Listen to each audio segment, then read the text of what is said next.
C'est une voleuse de renommée mondiale qui agit toujours seule, jusqu'à ce qu'elle reçoive une mission impossible qui la conduit droit dans un piège terrifiant. Elle demande à son adversaire où elle est le plus chatouilleuse. Et son adversaire répond aussitôt que c'est sous la plante des pieds et derrière les oreilles. Le mystérieux maître lui jette un certificat de mariage. Elle doit jouer le rôle d'un couple marié avec un inconnu. Non seulement il devait mémoriser les préférences et les origines de l'autre, mais il devait aussi se comporter naturellement, comme n'importe quel autre couple en lune de miel. Car leur cible était la vente aux enchères de bijoux la plus prestigieuse de Las Vegas. Ils ont élaboré un plan de braquage sophistiqué et une stratégie d'évasion infaillible. Tout semblait sous contrôle, mais ils ont négligé un détail fatal. Le jour du braquage, ils ont transgressé un tabou chez les voleurs professionnels. Ils ont enfreint une règle ancestrale et sacrée, les voleurs ne doivent jamais tomber amoureux. Pourtant, ils ont échangé un baiser sincère. Son partenaire s'est déguisé en Elvis, tandis qu'elle portait une robe séduisante à la Marilyn Monroe. Ils ont commandé des centaines de plats à emporter, mais les ont tous annulés d'un coup. Peu après, l'entrée du casino était bondée de livreurs furieux, obligeant l'équipe de livraison des bijoux à modifier son itinéraire et à contourner la salle de bal pour rejoindre le garage. Les deux compères profitèrent de ce chaos pour mettre leur plan à exécution.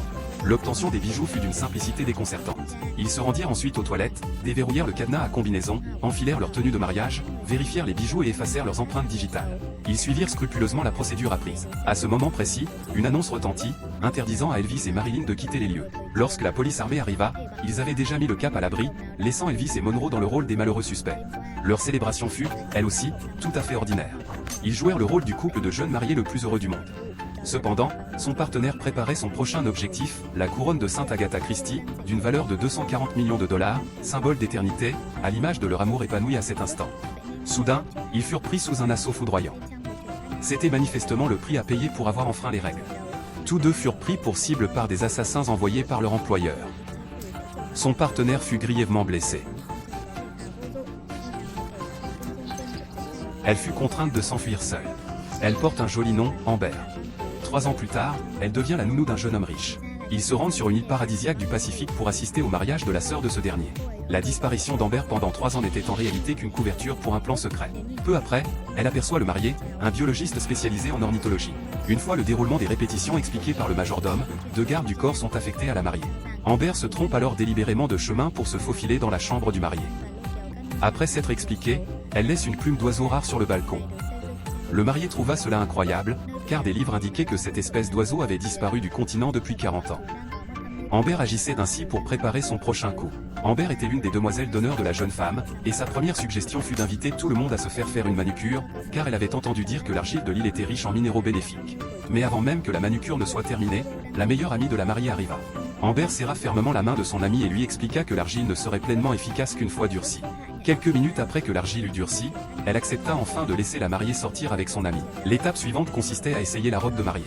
Alors que tout le monde complimentait la beauté de la mariée, la créatrice de la robe s'étouffa soudainement avec un fruit. Amber prit l'initiative de s'occuper des préparatifs, mais blessa accidentellement le mollet de la mariée. Comme la répétition générale allait commencer, elle pressa le jeune maître de prendre une douche et de se changer rapidement. Aussitôt après, elle choisit une magnifique robe de soirée. Mais au moment de sortir, ses talons ont failli dévoiler son plan. En réalité, son but ultime, après 3 ans de clandestinité, était de s'emparer de la couronne d'Agatha Christie qui ornait la tête de la mariée. Elle avait déjà mené son enquête et découvert que le magnate avait préparé cette dot pour sa fille. Afin d'exaucer le dernier vœu de son amant, elle devait voler cette couronne, dont la valeur s'envolait. C'est alors qu'à cet instant précis, une plume d'un oiseau disparu apparut devant le marié. Le marié fut instantanément comblé de joie, comme si 2 merveilles venaient d'entrer simultanément dans sa vie. Au moment où ils allaient échanger leurs vœux, un chant d'oiseau clair retentit. À cet instant, le marié ne put se retenir plus longtemps et se dirigea immédiatement vers la provenance du son. Il s'avéra que le téléphone d'Amber avait transmis le chant de l'oiseau à une enceinte Bluetooth dissimulée dans les buissons. Furieuse, la mariée partit, et le plan de vol d'Amber fut mis à exécution. Comme le magnate avait souscrit une importante assurance vie, les 2 gardes du corps ont escorté la mariée en toute sécurité jusqu'au coffre-fort. L'ouverture du coffre-fort était extrêmement complexe car la porte d'entrée était équipée de 3 niveaux de sécurité. La jeune femme a dû appeler la compagnie d'assurance et répondre correctement à 3 questions avant de recevoir un code de vérification. Heureusement, Amber avait copié le numéro de téléphone de la mariée au préalable, mais cette copie n'était valable que 5 minutes. L'étape de la prise d'empreinte digitale est assez étrange car elle nécessite également une vérification ADN par prélèvement sanguin. Et la dernière étape est relativement simple, mais elle requiert tout de même que 2 agents de sécurité passent leur carte pour que cela fonctionne. fonctionne. De façon inattendue, sa meilleure amie a suggéré de rester seule avec la mariée un moment. C'est l'occasion idéale pour Amber d'agir. Malheureusement, il ne reste que 4 minutes. Cependant, tout ce qu'elle avait préparé était caché dans sa trousse de maquillage. Il s'avéra qu'elle avait mis du poison dans le gâteau, ce qui provoqua des difficultés respiratoires chez la créatrice de la robe. Tout en ajustant l'ourlet de la robe, elle en profita pour prélever un échantillon de sang sur la mariée, et le modèle en argile fixé était le meilleur moyen de reproduire les empreintes digitales. De plus, le rouge à lèvres était également un outil indispensable pour ouvrir la porte. Lorsqu'elle atteignit la porte du coffre-fort, il ne restait plus que 2 minutes à Amber. Elle avait déjà modifié le système de contrôle d'accès et copié la puce lorsque le vigile a passé la carte. Il s'est avéré que, pour éviter les contrôles de sécurité, elle avait dissimulé le dispositif dans l'ordinateur du jeune maître. Puis, pendant qu'il prenait sa douche et se changeait, elle avait dérobé le module de copie. Les étapes suivantes étaient relativement simples. Elle a utilisé une empreinte digitale en silicone pour saisir le code de vérification, puis a déposé une goutte du sang de la mariée et a ainsi déverrouillé le second niveau de contrôle. La suite nécessiterait une arme secrète. Les deux rouges à lèvres se sont révélés être des porte-cartes extensibles, et grâce à eux, elle a réussi à ouvrir la porte du coffre-fort à la dernière seconde. Cependant, il est trop tôt pour se réjouir car la porte se refermera automatiquement dans 5 minutes. Heureusement, la serrure à combinaison est assez ancienne. Malgré ses nombreux entraînements, ouvrir le coffre-fort lui a tout de même demandé un certain effort. Il lui reste actuellement moins de 4 minutes pour s'échapper. À ce moment-là, elle dut également intervertir les diamants et les outils spéciaux dissimulés dans le talon de sa chaussure. Amber retira les faux cristaux de sa ceinture et les remplaça à un par de vrais diamants. Mais au moment où elle retirait le dernier, l'alarme se déclencha soudainement. Prise de panique, Amber craignit d'être découverte. Heureusement, il ne s'agissait pas d'une simple alarme provenant du coffre-fort. À ce moment précis, le haut-parleur annonça que l'île avait été frappée par un tsunami. Amber avait préparé 3 plans d'urgence, mais elle ne s'attendait pas à un événement d'une telle ampleur. Son cerveau traita rapidement l'information et elle comprit enfin qu'il ne s'agissait absolument pas d'une catastrophe naturelle. Mais le plus surprenant, c'est que le faux mari, décédé il y a 3 ans, se tient aux côtés d'Amber. Il a dit qu'il y avait des rumeurs selon lesquelles Elvis serait toujours vivant et se cacherait sur une île du Pacifique. Et c'est vrai. Il s'avère que Rui est toujours vivant et qu'il compte lui voler la couronne. Pour assister à ce mariage, il a drogué un serveur de l'île et lui a volé ses papiers, mais lui a tout de même laissé un mois de salaire. Amber réalisa alors qu'elle avait été trompée pendant 3 ans. Dans ce milieu du vol, la confiance entre complices est illusoire. Même s'ils s'aimaient, face à l'intérêt personnel, l'amour ne valait rien. Amber doit céder le diamant ou se retrouver dos au mur. Mais Amber a encore un atout dans sa manche, l'amour. Un doux baiser suffit à renverser la situation. Il s'avéra qu'elle s'était simplement vaporisée de l'anesthésiant dans la bouche et que, l'utilisant depuis longtemps, elle y était devenue immunisée. Cependant, au moment même où Rui tombait, la porte du coffre-fort commença à se refermer. Mais ce n'était pas le pire. Si elle avait été contrainte de voler pendant la répétition, c'est parce que le magnate était revenu à ce moment précis. Il est la 5e personne la plus riche du monde, par conséquent, le danger qu'il représente est bien supérieur à sa fortune. Il contrôle le secteur pétrolier, pratique le chantage politique et évince ses concurrents. C'est à ce moment-là qu'il a compris que l'alerte au tsunami lancée par lui était un canular. Les agents de sécurité savent seulement que quelqu'un est à l'intérieur depuis 7 minutes, mais ils ne savent pas comment réagir. Judy soupçonne la présence d'un voleur et propose d'accompagner le magnate dans la chambre forte pour vérifier. À ce moment-là, Amber et Rui sont toujours piégés dans cette chambre forte dont il semble impossible de s'échapper. Elle prétend être la plus grande voleuse du monde, mais elle est en réalité prisonnière d'une chambre forte souterraine avec son faux ex-mari qui l'a trahi. Si le magnate ouvre la porte, ils seront tous deux instantanément abattus. À ce moment-là, Rui avait repris conscience et Amber comprit qu'elle devait agir pour sauver sa vie. Dans cette situation désespérée, elle fut contrainte de remettre le diamant qui aurait dû être échangé à sa place d'origine. Cependant, dans cet espace restreint, il n'y avait qu'une pièce secrète, dissimulée derrière l'armoire à vin, où se cachait. Heureusement, l'ouverture de la porte du coffre-fort était très complexe, ce qui leur permit de gagner un temps précieux pour s'échapper. En réalité, le magnate n'était pas certain qu'il y ait quelqu'un à l'intérieur. Après avoir vérifié que la couronne était authentique, il se mit immédiatement à cribler de projectiles. Mais lorsqu'il ouvrit la porte, il ne vit personne. Attendant que le bruit des pas s'estompe, Amber et Rui sortirent en rampant du ventre du spécimen d'ours noir. Elle trouva un aimant sous le réfrigérateur et, après quelques essais, parvint enfin à ouvrir la porte du coffre de l'intérieur. Rui voulait encore la forcer à ouvrir le coffre une fois de plus. L'imbécilité de ce type la fit presque jurer sur le champ. Judy, la responsable de la sécurité, déclencha alors un dispositif de défense extrêmement strict, patrouilles armées 24h24, équipées de fusils et d'arsenal sophistiqués. Tous les dépôts de carburant sont strictement contrôlés et des caméras de surveillance sont installées dans tous les lieux publics de l'île. Les communications extérieures sont coupées et les câbles réseau sont entièrement sectionnés. Si un voleur réapparaît, il ne pourra certainement pas échapper à l'œil vigilant de Judy. Heureusement, Amber a utilisé son identité de nounou du jeune maître pour dissimuler la sienne et se fondre parmi les demoiselles d'honneur sans être découverte. Rui a également repris son travail de serveur, mais a attiré l'attention de la meilleure amie de la mariée. Cependant, Amber découvrit par hasard que la masseuse possédait une technique d'acupression unique. Elle a expliqué que cette technique serait bénéfique pour la personne visée. Il semblerait que l'île recèle de nombreux dangers cachés, Amber doit donc redoubler de prudence dans sa tentative de s'emparer de la couronne cette fois-ci. Elle alla donc à la cuisine, prit nonchalamment une bouteille de vin Lafite 1954, puis se retourna et la donna au majordome en prétendant que c'était une surprise pour la mariée. Sachant que le majordome était alcoolique, elle lui tendit délibérément ce piège. Profitant ensuite de l'angle mort de la caméra de surveillance, elle se glissa rapidement dans la chambre du majordome, qui était aussi l'organisatrice du mariage. Pourtant, bien qu'elle l'ait clairement vu entrer, la pièce était étrangement vide. Ce n'est qu'en ouvrant l'armoire qu'elle réalisa qu'il y avait effectivement un autre espace derrière le contreplaqué. Il s'avère que le majordome n'a pas pu résister à la tentation et a discrètement échangé la bouteille de grand vin. Amber n'a pas hésité à le prendre sur le fait. L'autre personne, d'abord stupéfaite, s'est empressée d'expliquer qu'elle dégustait l'échantillon de vin. Cependant, elle connaissait depuis longtemps le passé trouble de ce vieux renard. Il s'avère que le majordome est un escroc spécialisé dans le trafic d'antiquités. Comme elle est aussi voleuse, elle n'a pas mâché ses mots et a clairement exprimé ses intentions. Elle veut que l'autre personne utilise une réplique préparée à l'avance pour remplacer la vraie couronne lors de la nuit de noces. Si elle réussit, leur avenir ne dépendra plus du magnate. Par ailleurs, la meilleure amie, à peine réveillée de son évanouissement, tenta aussitôt de séduire le serveur apparu dans son rêve. Elle lui demanda de lui servir un verre, mais pendant que Rui s'exécutait, il dissimula discrètement le bijou que son ami avait posé sur la table. Ainsi, le collier en or devint sien sans que personne ne s'en aperçoive. Ensuite, pour échapper aux caméras, il utilisa un seau de glace afin de réfléchir la lumière éblouissante du soleil, rendant instantanément l'écran de surveillance blanc. Immédiatement après, il mentit, prétendant que les affaires de la femme de ménage étaient tombées, puis lui remit le collier autour du cou. Il profita de l'occasion pour utiliser la carte d'identité professionnelle de la femme de ménage afin d'ouvrir la porte de la chambre du magnate.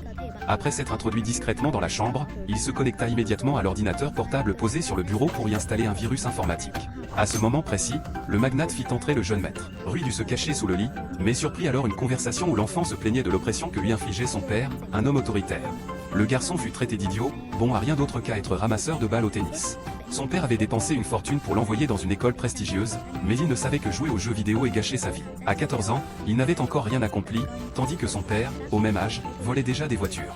Voyant le ressentiment du jeune maître, Rui sortit aussitôt de sous le lit et accepta de discuter du piratage du système de surveillance. Au même moment, Judy ordonna de sceller la porte du coffre, rendant ainsi tout vol impossible. De plus, elle découvrit une empreinte digitale suspecte, celle-là même que Rui avait laissée en tentant d'ouvrir le coffre. La tension atteignit alors son paroxysme. Judy ordonna une enquête sur les dossiers de tous les employés, compris celui du majordome. À la surprise générale, le premier à se faire passer pour elle fut Rui. Le majordome, par respect pour leurs camarades, l'expulsa poliment de l'île. Amber poussa enfin un soupir de soulagement et demanda au majordome de préparer une fête, tandis qu'elle élaborait un casse impossible. Libérée du fardeau de son ex-mari infidèle, et grâce à la coopération du majordome, le casse d'Amber semblait cette fois avoir plusieurs fois plus de chances de réussir. Contre toute attente, cette nuit-là, Rui retourna étrangement à son travail et lui laissa un lieu de rendez-vous secret à minuit. Dans le calme de la nuit, Amber et la gouvernante arrivèrent discrètement. Elles découvrirent qu'il s'agissait d'un ancien dépôt d'armes et d'une fortification défensive abandonnée par le Japon après la Seconde Guerre mondiale. Une fois à l'intérieur, elles trouvèrent un vieux chasseur dont le moteur tournait encore. Peu après, Rui et le jeune maître arrivèrent. Heureusement, Amber avait anticipé et avait intégré la masseuse à son équipe. À l'origine, c'était son idée, mais de plus en plus de personnes étaient au courant et y participaient. Amber n'en revenait pas que même le jeune maître soit prêt à affronter son père. Grâce au talent de pirate informatique de l'enfant, le groupe était confiant de pouvoir mener à bien cette mission impossible. À ce moment précis, la vieille femme de ménage se manifesta et aussi spontanément. Il semblerait que chacun veuille sa part du gâteau, et l'autre camp ne souhaite pas continuer à nettoyer les toilettes pendant encore 40 ans. D'un côté, le groupe de 6 voleurs est formé. De l'autre, Judy a également dressé une liste de suspects. Elle compare les empreintes digitales à des pantoufles de verre et prévoit de les associer à chacune pour trouver la cendrillon correspondante. Malheureusement, le serveur ivre a également appelé pour dire qu'il avait raté son train à cause d'un enterrement et qu'il prendrait le prochain pour retourner travailler. La première danse du mariage sera l'occasion pour le groupe de commettre ce vol. Amber, qui se vante d'être la meilleure voleuse d'Espagne, amène une bande hétéroclite pour confronter le coupable, car le vol raté de la nuit dernière a laissé ses empreintes. Avec la couronne de diamants d'une valeur de 240 millions de dollars, 3 portiques de sécurité à grande vitesse ont été acheminés jusqu'au quai. Il faut modifier les bobines électromagnétiques pour contrôler la fréquence de fonctionnement. La sécurité a été entièrement renforcée et chaque personne devra se soumettre à une vérification d'empreintes digitales et à un interrogatoire. Le magnate affirme être certain d'attraper le voleur avant le dîner. Et cela inquiéta immédiatement Amber, car elle ignorait à qui appartenait l'empreinte digitale. La situation se compliqua d'autant plus que le serveur usurpé par lui apparut sur la caméra de surveillance. De plus, cet individu imprudent attira l'attention de Judy, qui perçut même une odeur persistante de pétrole sur lui. Heureusement, elle parvint finalement à l'assommer dans l'angle mort de la caméra. Le majordome ouvrit le fossé de drainage abandonné, ce qui leur permit d'atteindre rapidement la forêt cachée. Ils utilisèrent un entrepôt de l'armée japonaise datant de la Seconde Guerre mondiale comme base. Leur première mission était de récupérer le circuit imprimé pour fabriquer la carte, puis de le connecter à l'ouvre-porte de garage et de trouver un moyen de fixer la carte au portail de sécurité. Voici le plan d'évasion après avoir réussi. Ainsi commence la première collaboration du groupe. Le majordome est chargé de trouver 2 uniformes de gardien. La femme de ménage plus âgée transportera ensuite discrètement l'ordinateur et l'uniforme du jeune maître à l'entrepôt. Rui a dû échapper à la sécurité et se faufiler dans la salle de matériel pour récupérer des outils nécessaires. Ces actions ont été menées à bien rapidement. Cependant, un incident mineur se produisit à ce moment-là. Le serveur, assommé, se réveilla dans la caisse. Le braquage d'Amber n'avait même pas commencé qu'une autre personne était déjà au courant. Constatant que cet individu avait réussi à s'introduire sur l'île malgré la surveillance étroite de la sécurité, Rui l'intégra à son équipe. Mais avant même que sa carte d'identité ne soit validée, le Talkie-Walkie transmit le message selon lequel Rui devait se rendre au bureau pour un interrogatoire. Qui aurait cru que les fausses empreintes digitales qu'il avait délibérément laissées avaient un but caché, faire prendre conscience à Amber du danger? Ces actions pourraient encourager une coopération plus étroite entre les deux, forçant ainsi l'équipe adverse à accélérer ses préparatifs et l'exécution du vol. Parallèlement, il a exploité les changements dans le dispositif de sécurité pour trouver des failles et le moment idéal pour voler. C'est pourquoi les empreintes digitales ne correspondaient pas. En partant, il a également emporté la montre du magnate. Mais au lieu de retourner à l'entrepôt, il s'est enfoncé plus profondément dans la forêt, le long du ruisseau. Il a déterré un ordinateur portable militaire et a immédiatement téléchargé les données de la montre. Pas étonnant qu'il dispose d'un réseau de surveillance à distance. Il semble qu'il cache un secret que personne ne connaît. De son côté, Amber, dans l'entrepôt, s'aperçoit qu'il se fait tard et que ses complices ne sont pas encore rentrés. Alors, soit les empreintes digitales correspondaient, soit Rui avait des arrière-pensées. Cependant, lorsqu'elle suivit la piste et atteignit le ruisseau, elle surprit ses complices en train d'uriner d'une manière étrange. De toute évidence, l'autre partie cachait quelque chose, et un sentiment de méfiance s'installa en elle. Ensuite, la connexion de la carte à la télécommande se fit sans problème. Mais l'étape suivante était encore plus importante, il devait installer le dispositif dans le portail de sécurité à temps. À ce moment-là, l'uniforme de sécurité volé par le majordome fut utilisé. Rui attendit que la deuxième voiture passe et changea immédiatement le sens du panneau. Des clous jonchaient la route, et le pick-up s'arrêta rapidement, un pneu crevé. Tout se déroula comme prévu. Amber et Rui, se faisant passer pour une équipe de secours, arrivèrent juste à temps. Rui aida à changer le pneu tandis qu'Amber en profitait pour coller l'étiquette de sécurité et utiliser l'autocollant comme marqueur. Toutes deux ont accompli la tâche en silence. Amber fut la dernière à vérifier l'empreinte digitale. À la surprise générale, au moment crucial, elle constata que l'autocollant pour empreinte digitale qu'elle avait préparé avait soudainement disparu. Rui essayait-il de tout garder pour lui? À ce stade, elle ne pouvait qu'empirer les choses. Cependant, ce résultat inattendu laissa Judy perplexe. Mais peu après, elle se souvint de quelqu'un car elle avait aperçu un serveur suspect le matin même, qui ne figurait pourtant pas sur la liste du personnel. Cette nuit-là, un incident se produisit. Alors que la masseuse et son assistant retournaient au local de rangement pour y remettre le matériel, ils provoquèrent accidentellement une étincelle. Distraits, ils s'enfuirent précipitamment et entendirent peu après un bruit assourdissant. Il est vrai que le destin nous réserve parfois ce que nous détestons. Amber et Rui se précipitèrent vers l'entrepôt, mais furent soudain repérés par le gardien de sécurité. Rui expliqua qu'il était venu éteindre l'incendie, tandis qu'Amber, habilement, mentait en disant que le jeune maître avait disparu.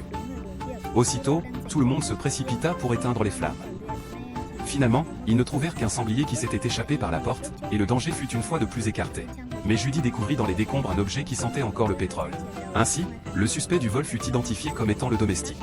Heureusement, l'autre partie ignorait l'existence de l'entrepôt dans la forêt. Le majordome se procura un plan de l'hôtel et chacun répéta la scène de mariage de l'entrepôt. Ils s'entraînèrent ainsi à l'avance et utilisèrent des chansons de 3 minutes pour synchroniser les mouvements de chacun. Comme Amber avait conçu la danse pour la jeune femme, le marié devint malgré lui complice du vol. Peu après, elle prit le large à bord du bateau pneumatique pour récupérer des composants radio sur l'épave d'un navire de guerre de la Seconde Guerre mondiale. Mais elle fut découverte par hasard par la meilleure amie de la mariée. À leur retour, la meilleure amie aperçut leurs empreintes sur la plage. La meilleure amie et son petit ami les poursuivirent dans la forêt et, comme prévu, trouvèrent les chaussures de tennis d'Amber. Comme sa meilleure amie détestait Amber depuis longtemps, elle a immédiatement rapporté l'incident à Judy. Dès que la radio d'Amber a été connectée, elle a pu écouter tout ce qui se passait au bureau. Comme c'était le seul endroit sans caméra de surveillance, Judy n'a pas remarqué la chaussure abîmée. Il s'est avéré qu'Amber avait compris quelque chose très tôt et avait délibérément jeté les chaussures de tennis dans les buissons. Mais en réalité, elle avait déjà dissimulé un micro caché sous la semelle de la chaussure. Le plan avançait à grands pas et la relation entre elle et Rui se renforçait. Cependant, le danger surgit à nouveau. Remarquant que le majordome hésitait, le domestique accourut pour le conseiller de rester ferme dans ses convictions. Contre toute attente, Judy avait déjà lâché les chiens policiers. Au moment où le serveur allait revenir, ils furent pris en flagrant délit. Ils furent immédiatement conduits au bureau, et d'autres furent mis au courant grâce à des micros. Une fois l'information divulguée, leur plan entier serait compromis, il ne leur restait donc plus qu'à les secourir. Amber repensa rapidement au plan de Jérusalem, qui consistait à risquer d'utiliser du poison pour simuler leur mort, puis à administrer de l'adrénaline pour les ranimer tous les deux, tout en évacuer les dépouilles. Mais le poison devait être extrait d'ingrédients alimentaires. Dès leur retour au manoir, ils apprirent que le magnate voulait fêter l'arrestation du voleur et proposait même une compétition de natation pour se mettre en jambes avant le mariage de la jeune femme. À leur grande surprise, Amber et Rui furent tous deux choisis pour y participer. Dans ce cas, il n'y aurait pas assez de temps pour raffiner le poison. Par ailleurs, ils ignoraient combien de temps le majordome et le serviteur capturé pourraient survivre aux griffes du magnate. Il s'agit d'une capsule empoisonnée qui permet aux vivants de simuler la mort. Ils ont joué la vie de leur complice en pariant sur une épreuve de 17 minutes, car le majordome et le domestique allaient subir le courroux définitif du magnate. Même le dispositif d'écoute dissimulé dans la chaussure de tennis a été découvert, c'était donc leur seul espoir de salut. À ce moment critique, ils n'avaient d'autre choix que de laisser le jeune maître agir. Pour prouver à son père qu'il n'était pas un lâche, le jeune maître feignit la férocité, s'empara d'une lame, mais en profita libérer ses alliés de leurs liens et y glisser astucieusement 2 petites pilules. Le majordome et le domestique comprirent la situation, puisque l'exécution était de toute façon inévitable, autant tenter le coup. À ce moment-là, Judy tenta d'utiliser les chaussures de tennis comme preuve pour engager des poursuites judiciaires. De façon inattendue, Amber avait prévu une solution, elle expliqua qu'elle ne laissait jamais ses chaussures se salir et que, de plus, sa pointure était 37, alors que la chaussure sale était 3 pointures plus grande. Le danger fut facilement écarté. Amber prit en urgence de l'adrénaline qu'elle avait sur son coussin cervical, et Judy, à son retour, découvrit que les 2 suspects ligotés étaient morts. Elle sut qu'ils étaient morts empoisonnés. Faire disparaître toute trace était la tactique habituelle de Judy, mais elle s'aperçut soudain que le réservoir de carburant de la pelleteuse était vide. Au moment où elle allait chercher du carburant, Amber et Rui sautèrent dans la fosse. Ils s'injectèrent de l'adrénaline pour sauver leurs 2 amis, et ceux-ci revinrent à la vie in extremis. Mais Rui, chargé de couvrir l'arrière, découvrit par hasard un crâne humain dans la fosse, et à côté, un vieux sac à dos. Il repensa aussitôt à 5 ans plus tôt, lorsqu'avec son jeune frère, ils avaient réussi à dérober la couronne. Malheureusement, à cause de la traque acharnée de Judy, son frère avait été abattu. Soudain, alors qu'il était plongé dans ses pensées, Judy réapparut. Il était trop tard pour s'échapper, il ne lui restait plus qu'à se cacher dans son sac et à implorer le secours de Dieu. Heureusement, il avait une bonbonne d'oxygène dans son sac à dos et fut enterré vivant. Malheureusement, l'oxygène ne dura pas longtemps et ses compagnons arrivèrent juste à temps pour le sauver. Le lendemain était un jour faste pour le mariage et la dernière chance pour cette bande de voleurs de passer à l'acte. Le coffre-fort, qui avait été de nouveau scellé, fut ouvert. Immédiatement après, la couronne fut équipée d'un système de géolocalisation. Une fois la mariée prête, la couronne fut présentée aux demoiselles d'honneur. Contre toute attente, il s'agissait d'une nouvelle épreuve dangereuse de la part de Judy, qui ordonna à tous de quitter la pièce. Amber fit semblant de lasser ses chaussures, puis s'empara discrètement de la couronne qui était à sa portée. À cet instant, si elle s'échappait par la fenêtre, elle serait immédiatement appréhendée par les forces de sécurité en embuscade. Elle ne prit cependant qu'une seule photo, puis remit la couronne à sa place. Par ailleurs, Rui avait mal à la tête en essayant de régler le mixeur sans se faire remarquer. Heureusement, la femme de ménage âgée à côté d'elle eut l'idée d'utiliser du chewing-gum pour recouvrir les boutons. La cérémonie de mariage commença alors officiellement. Tous les invités passèrent le contrôle de sécurité un par un, et Judy redoubla également de vigilance. Mais pendant le dîner, Rui annonça à Amber une nouvelle choquante, il avait découvert que leur ancien propriétaire était toujours là. Il s'agissait de la femme de ménage âgée, en apparence inoffensive. C'était elle qui avait livré les pizzas au motel des années auparavant, celle qui les avait surveillés à la station-service lors de leur fugue amoureuse, et celle qui avait incité Amber à répondre au téléphone pour semer la discorde entre eux. À ce moment précis, une musique dense retentit soudainement. C'était le signal convenu pour passer à l'action. Il n'avait que 3 minutes et demie. Tout d'abord, Rui hocha la tête, et le jeune maître renversa aussitôt une bouteille d'eau sur la table.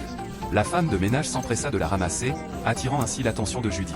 Tandis que tous les regards étaient rivés sur la scène, la masseuse profita de l'occasion pour se lever, prendre un harnais de sécurité à la femme de ménage âgée et s'échapper par le portail de sécurité.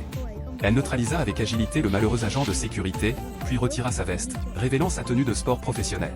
Elle traversa ensuite les coulisses sans que personne ne s'en aperçoive. Immédiatement après, elle grimpa sur l'échafaudage en aluminium et se tint au centre de la scène, tenue par un harnais de sécurité. Attends la dernière note et allonge-toi sur scène. À ce moment-là, la musique s'estompa et une épaisse fumée blanche, produite par de la glace carbonique, s'échappa de la scène. Judy sentit soudain que quelque chose n'allait pas et ordonna aussitôt d'arrêter la musique et la fumée. Comme la visibilité était nulle sur scène et que la console de mixage était obstruée par du chewing-gum, les agents de sécurité ne purent que couper le courant. Attendant que le brouillard se dissipe, Judy comprit que quelqu'un avait profité de l'occasion pour échanger la couronne, car des cordes de sécurité étaient apparus sur l'échafaudage. Elle devait vérifier l'authenticité de la couronne. Et effectivement, la couronne s'avérait être une contrefaçon. C'était maintenant au tour d'Amber d'apparaître. Elle se dirigea tranquillement vers le portail de sécurité signalé. À cette vue, Judy jeta aussitôt la couronne et se précipita à sa suite. Au même moment, le jeune maître appuya sur la télécommande. Juste au moment où Judy passait, l'alarme du portail de sécurité retentit. Le plan se déroula comme prévu, les gardes détournèrent immédiatement leurs armes. Le spectacle ne faisait que commencer. La mise en scène préparée par Amber allait être jouée. Le magnate fouilla aussitôt Judy et découvrit, à sa grande surprise, des diamants dans son sac. Il s'avéra que Rui avait profité de la tension extrême de Judy pour les glisser dans son sac. De plus, les empreintes digitales sur le coffre-fort correspondaient à celles de Judy. La masseuse n'avait donc pas échangé la couronne, au lieu de cela, elle a pulvérisé un film anodisé dans la fumée, ce qui a induit le détecteur en erreur et l'a fait passer pour un faux. Cette ruse astucieuse a attiré l'attention de tous, et Rui en a profité pour s'emparer de la couronne. Peu après, quelqu'un signala l'arrivée de la police sur les lieux, ce que Rui avait fait avant de venir sur l'île. Il avait envoyé une plainte anonyme à la police, calculant l'heure exacte et prétendant même qu'un meurtre avait eu lieu. Cependant, le magnate affirma avoir perdu la couronne et qu'un traceur GPS l'a située en direction de la forêt. À son insu, il s'agissait d'un piège prémédité. En effet, lors de la prise des photos, Amber avait copié le programme et la fréquence du dispositif de suivi.